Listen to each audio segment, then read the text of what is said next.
I'm Jason Leisure with the Palm Beach Post, and I'm here with Goran Dragić, point guard for the Miami Heat.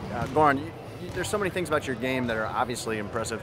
Your speed, your passing ability, but one of the things I think people don't always realize about your game is how good you are at the rim. You were 68% field goal percentage at the rim last year. That's about as good as LeBron James, who probably outweighs you by 100 pounds. You're not a huge guy. Maybe even more. So. It was #1 among guards for the league last year, and I'm curious how you developed that ability.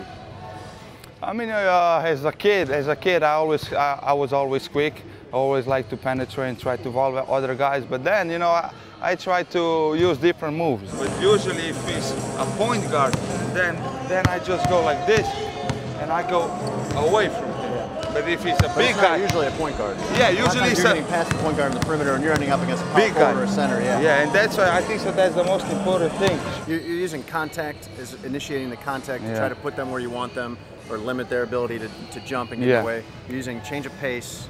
Misdirections. Yeah, misdirection. You're creating angles for yourself. How much thought goes into those situations when you're in them, as far as deciding which way you can attack?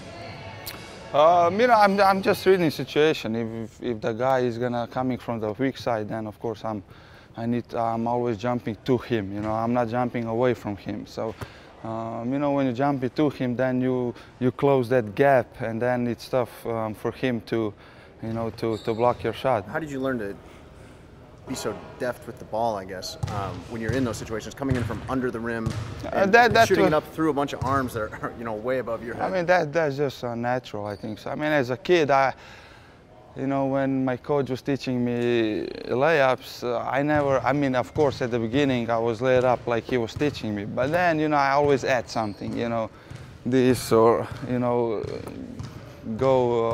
I always give some move in the air, try to change my shot. So can you show us quickly just how you are able to use contact against bigger defenders when you're on a fast break and you're coming against a power forward or a center, how you're able to use contact to create the shot for yourself? Sure. I mean, usually I'm a lefty, so usually I go left. But I always, when I'm coming to them, I always give them some fake, like that I'm gonna go right, and then when I go here, I give them that shoulder, That shoulder for me is very important. I always do like doof. Legally, of course. Legally. I bump him, and then when I'm coming full speed, I get that separation, and usually I'm going back a little bit. Yeah. So when I'm going back, I lay it up like that. And if they give enough, you'll continue going through and score on this side? Yeah, or if the weak side is coming and I go like this, and I see he gonna block me, I just kind of go under and finish here. No? So. It's different situation. So, I'm trying to play with angles, trying to understand where, when the guy jumps to the air, he cannot change direction. So as soon as he jumps to one direction, I try to go to the other directions, so hopefully.